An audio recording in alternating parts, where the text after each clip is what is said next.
J'ai déménagé.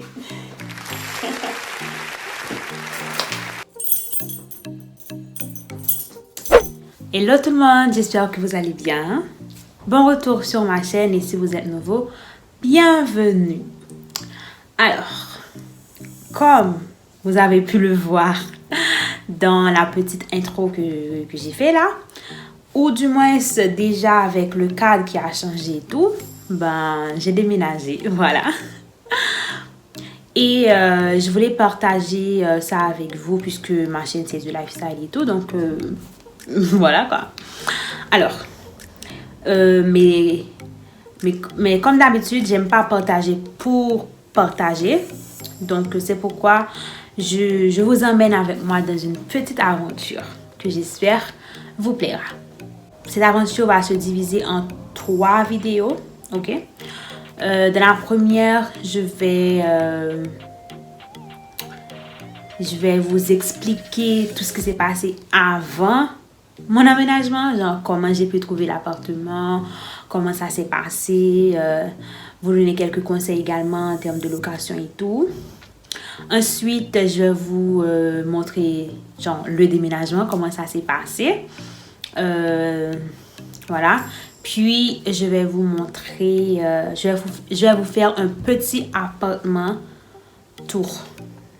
Appartement tour, ok. Vous voyez le tour de l'appartement. J'espère que vous êtes prêts. Générique.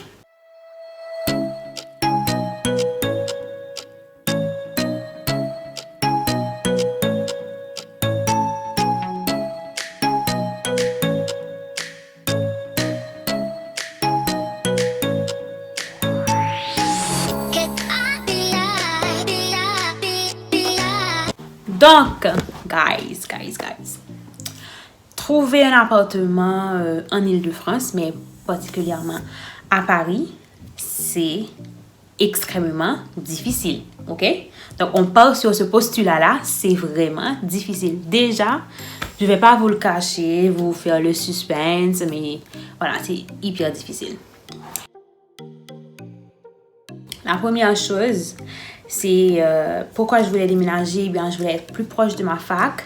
C'est la première chose. Et je voulais avoir un espace pour moi et tout. Je ne suis pas forcément dans l'idée je veux être indépendante.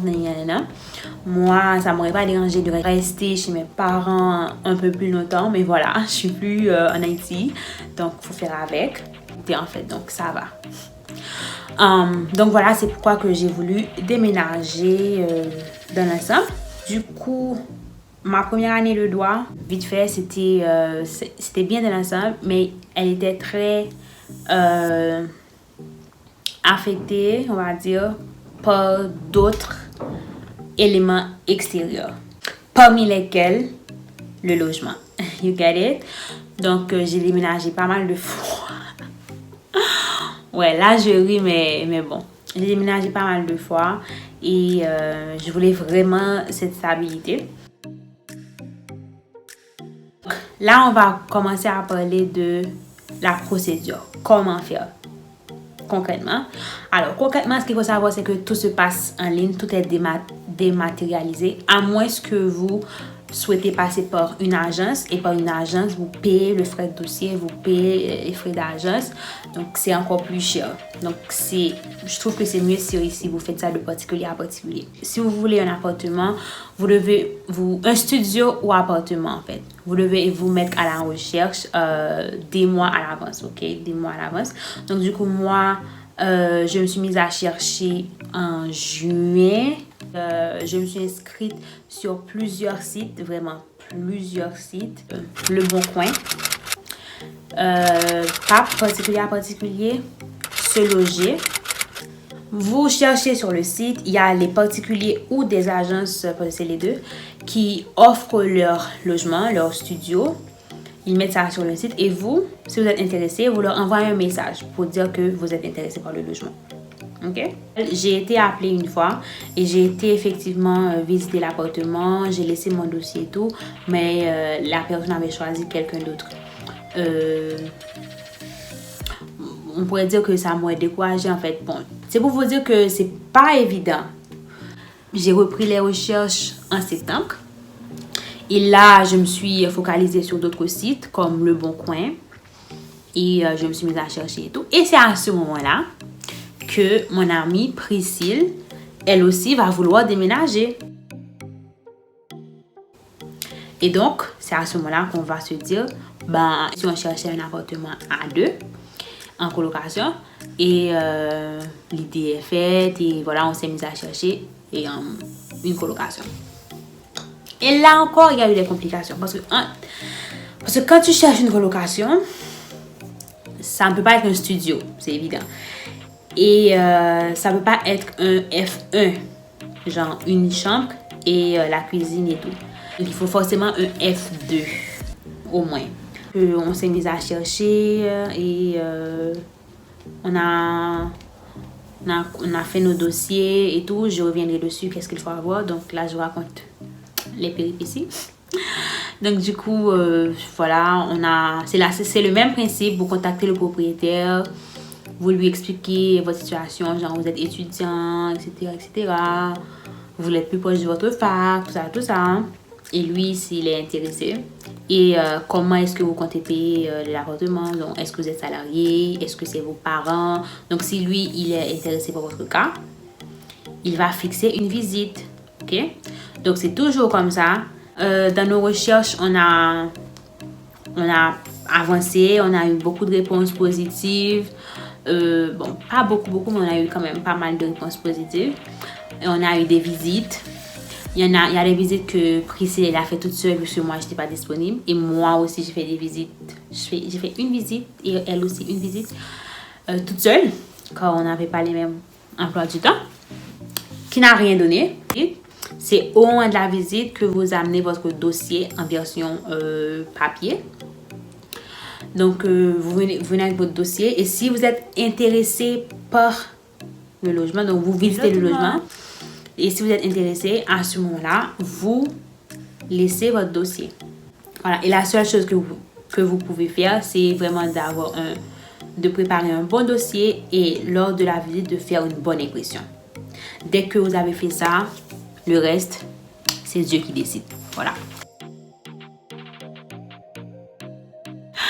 En fait, l'appartement qu'on a trouvé, donc on y arrive, c'est moi qui ai fait la visite.